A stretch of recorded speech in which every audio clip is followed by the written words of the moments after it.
When you're a nomad, how do you use a desert? How do you use the things you have in abundance? And we start learning from that. We find out, maybe like we found out in Papua New Guinea, that they had water in abundance. They had access to a coastline in abundance. And I never would have asked the question, why do you find that a resource? But when I looked at the custom and culture, they used to have these exercises where they'd go down to the water in some of their customs. They'd go down to the water and they'd carry these long bamboo poles full of water up to the highlands, and then they burn the bamboo. And I asked them, well, why do you do that? Well, because we actually like the ashes. Well, what do you like about the ashes? Well, they're our flavoring, they're our seasoning for our food. And I sat there going, your ashes are seasoning for your food. And then I said, well, do you burn any other things for seasoning? Well, no, you don't. You burn the soaked bamboo from the sea as seasoning. And all of a sudden it dawned on me, that's their salt. But it's not just salt, that's their barbecued seasoning. So their food has a barbecued seasoning because guess what? This is me being really smart. I discovered that they figured out how to do barbecued seasoning. They have the smokehouse flavor in their cooking because they've been doing that for thousands of years. So when somebody comes along and says that they want to put a mine tailings leach pit in La Sewell Bay, which will mean that in addition to the salt that they get in their barbecue smokehouse flavor up in the highlands, they're also going to get cyanide, and they're going to get lead, and they're going to get a bunch of other things.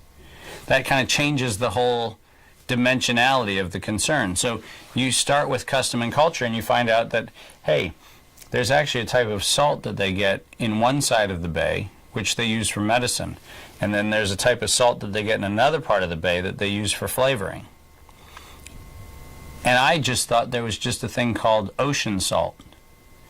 Because I live in a very upscale part of Charlottesville, Virginia, and in a very upscale part of Charlottesville, Virginia, if I feel really high on the hog, I get sea salt because that's cooler than whatever's in the blue box.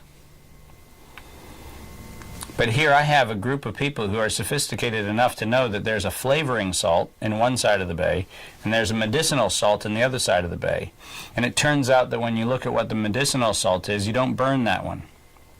You actually mix that one with other compounds in the medicine, because that in the compounds of the medicine becomes a way to make sure the medicine does its work. Look at every single patent on every single drug that comes across any pharmacy counter in the United States or Europe, and you find out that there are essential salts that are part of the absorption mechanism for all of our drugs. And here I'm sitting with a group of people up in the highlands of East New Britain who have their salts that they use to actually make sure the medicines have the appropriate absorption. And they know that it's not just any salt, it's that particular salt. And you never get there if you don't get a chance to start with abundance and observe the abundance in custom and culture. Because when you do that, you actually wind up with, are you ready for this? Knowledge. And the knowledge is something where you sit down with people and say, okay, what I'm now going to do is I'm going to tell you from my experience, from my commodity, my culture, my knowledge, let me tell you how I see and how I hear what you're doing. And then I share with them the fact that pharmaceutical companies in the US and in Europe actually use salts to deliver their medicines.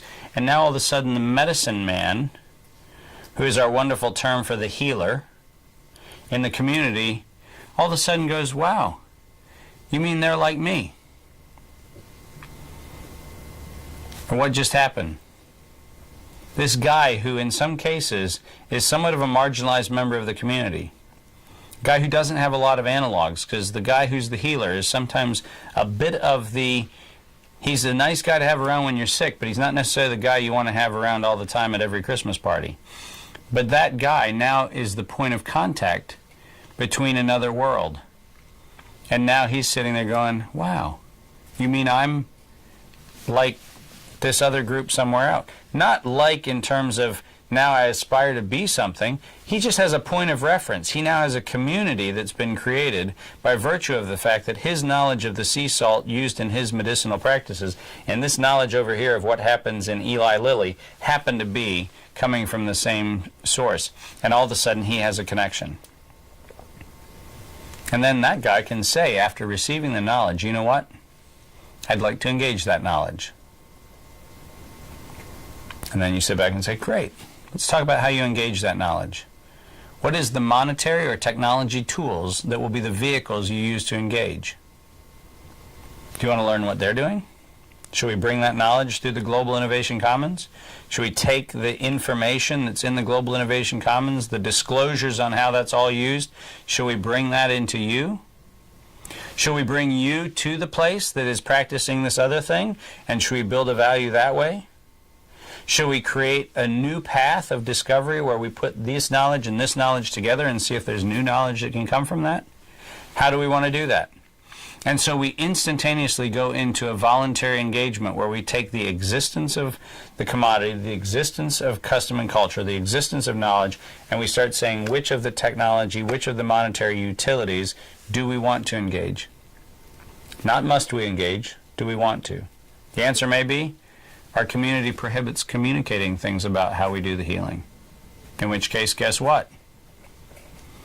They've chosen to value custom and culture. And I can sit there and say, man, I would really love for somebody from a pharmaceutical company to learn about what's going on here. But I can listen to a community that says, we don't want to do that. Because custom and culture matters more to us than the knowledge variable or the money or the technology variable.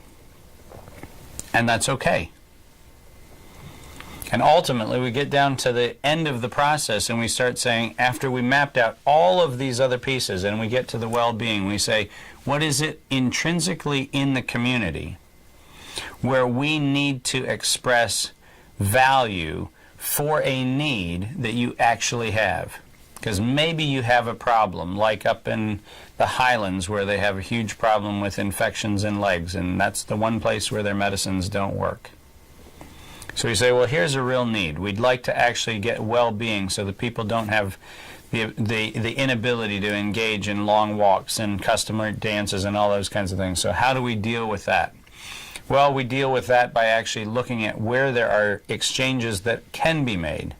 So the community may decide to take their leaf weaving programs that they have for their wall partitions, and they want to sell those because that's a way that they can exchange something which happens to be a production out of the abundance of the forest that they have, which happens to have value in the communities down in the lowlands. So they decide to exchange that, and they decide to exchange that for an antibiotic. And maybe they do their own production and exchange that for an antibiotic.